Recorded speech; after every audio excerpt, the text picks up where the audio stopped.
Sứ này mong bọn nó khá nè bà có bà vì ta ổ mà ăn miền ấy thì mìnhត្រីឆ្អា នឹង ឯង ហើយត្រីឆ្អា ហ្នឹង យើង យក មក បក ហើយ ប្រគៀន ច្រាម ជាមួយ នឹង គ្រឿង បុក បញ្ចូល គ្នា ហើយ សម្រាប់ បន្លែ វិញ យើង មាន ដូច នៅ ក្នុង រូប ហ្នឹង អញ្ចឹង បងប្អូន មាន ស្អំ មាន ផ្ទី បន្តិច ទៅ មាន ផ្សិត បន្តិច មាន ត្រាវ ល្ពៅ ននោង ចាន ប៉ាត ស ហ្នឹង គឺ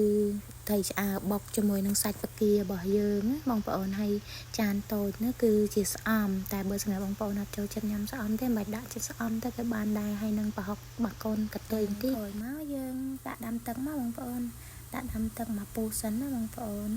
ក្រោយ មក បើ ទឹក យើង ពុះ ហើយ យើង ជីប អំបិល បន្តិច ក៏ បាន ដែរ នៅ ក្នុង ហ្នឹង ហើយ ដាក់ ជុំ ប្រហុក នឹង ចូល មក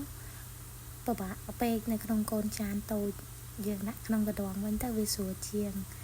ឈុំ ចឹង មក លាប ជីប អំបិល ហ្នឹង បន្តិច យើង អាច បង់ ត្រាវ ហើយ នឹង ល្ពៅ ចូល មុន គេ ដោយ សារ តែ ពី មុខ ហ្នឹង វា យូរ ពុះ យូរ ផុយ ជាង គេ បងប្អូន សម្រាប់ ពពុះ ដែល យើង ជុំ ប្រហុក ហ្នឹង មាន ឡើង ផល មក យើង អាច ស្រង់ វា ចេញ តិច ទៅ កុំ ឲ្យ ទឹក ស្ល យើង វា ល្អក់ ហើយ យើង កូរ មើល អាច ស្រង់ មើល ថា ល្ពៅ ហើយ ត្រាវ យើង ផុយ នៅ ក្រោយ មក យើង ដាក់ ជាមួយ នឹង សាច់ របស់ យើង មាន សាច់ ប្រគៀ បុក បញ្ចូល គ្នា 3 មុខ ជាមួយ នឹង ត្រីឆ្អា ជាមួយ នឹង គ្រឿង បុក របស់ យើង មិញ ហ្នឹង យើង អាច ដាក់ មក ដោយសារ ខ្ញុំ ទុក វា រៀង យូរ ហើយ អញ្ចឹង វា រៀង ឡើង កក ជាមួយ នឹង សាច់ ប្រគៀ តែ បើ យើង បុក ភ្លាម ដាក់ ភ្លាម ក៏ បាន ដែរ វា រៀង ទន់ សាច់ ជាង ហ្នឹង បើ សិន ជា វា ដុប បងប្អូន អាច ស្រង់ វា យក មក ជ្រុំ សិន ក៏ បាន ក្រោយ មក បងប្អូន អាច បើក មើល ទៅ ថា វា សាច់ ត្រី ហ្នឹង វា អាច ម៉ត់ ឬ ក៏ អី នៅ សម្រាប់ ខ្ញុំ គឺ រៀង ដុប បន្តិច ដោយ សារ តែ ខ្ញុំ អត់ បាន ជ្រុំ ពី ដំបូង មក ហើយ អញ្ចឹង វា ឆ្អិន សាច់ ប្រគៀ កំឡុង ពេល មុន ហ្នឹង មិញ ខ្ញុំ បាន ស្រង់ សាច់ ដែល យើង ដាក់ កក ដុំ ហ្នឹង យើង យក មក ជ្រុំ ឡើង វិញ ដើម្បី ឲ្យ វា រៀង ម៉ត់ ចូល ជាមួយ នឹង ស្ល ហើយ សម្រាប់ គ្រឿង ផ្សំ ដូច ដែល បងប្អូន បាន ឃើញ មុន ហ្នឹង មិញ អញ្ចឹង មាន ទឹក ត្រី មាន ស្ករ ស បន្តិច អី ចឹង ទៅ ព្រោះ ខ្ញុំ អត់ ប្រើ ប៊ីចេង ទេ បងប្អូន ខ្ញុំ ប្រើ តែ ទឹក ត្រី ហើយ នឹង ស្ករ ស ទេ បន្ទាប់ មក យើង អាច ដាក់ ជាមួយ នឹង ននោង ហើយ នឹង ផ្សិត ស ក៏ ប៉ុន្តែ យើង អាច ដាក់ ផ្សិត ច្បាង បាន បងប្អូន តែ ដោយ សារ តែ ខ្ញុំ អត់ បាន ទិញ ផ្សិត ច្បាង ទេ ខ្ញុំ ក៏ ដាក់ ផ្សិត ស នឹង ជំនួស អញ្ចឹង ណា បងប្អូន ហើយ យើង អាច គ្រប ទុក ទៅ ចាំ ដល់ ពេល វា ពុះ ចាំ យើង បើក មើល ថា បន្លែ របស់ យើង អាច នឹង ឆ្អិន ល្មម នៅ អញ្ចឹង យើង អាច បិទ ខ្មុំ មក សាទូ ដើម្បី ចាំ មើល ថា វា ពុះ មក បន្ទាប់ មក វា ពុះ ហើយ យើង ស្រង់ តិច មក អាច នឹង ដួស ពពុះ នៅ ខាង លើ ចេញ បន្តិច ក៏ បាន ដែរ បងប្អូន ដើម្បី ឲ្យ ទឹក ស្ល យើង វា រៀង ថ្លា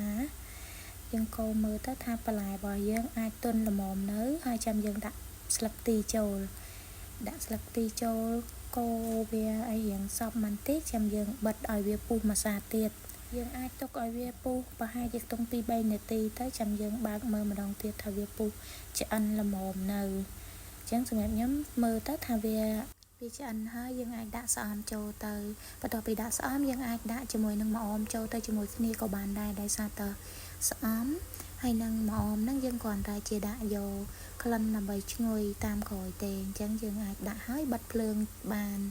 អញ្ចឹង បន្ទាប់ មក មក ទៀត យើង អាច នឹង ដួស ស្ល យើង ពិសា បាន ហើយ បងប្អូន រសជាតិ ឆ្ងាញ់ ប្លែក មាត់ ហើយ ស្ល នេះ ដែរ ខ្ញុំ សូម ឲ្យ ឈ្មោះ ថា ស្ល ប្រហើរ កូនកាត់ ដោយ សារ តែ មាន បន្លែ គ្រប់ មុខ ហើយ ជាមួយ នឹង សាច់ វិញ ត្រីឆ្អា បុក ជាមួយ នឹង សាច់ ប្រគៀ ជាមួយ នឹង គ្រឿង បុក របស់ យើង មាន 3 បញ្ចូល គ្នា ហ្នឹង រសជាតិ ឆ្ងាញ់ បងប្អូន អាច សាក បាន អរគុណ ជំរាបលា វីដេអូ ក្រោយ បើ បងប្អូន ចង់ បាន ម្ហូប អី ដែល ប្លែក ឬ បងប្អូន អាច Subscribe ហើយ Comment ប្រាប់ បាន អរគុណ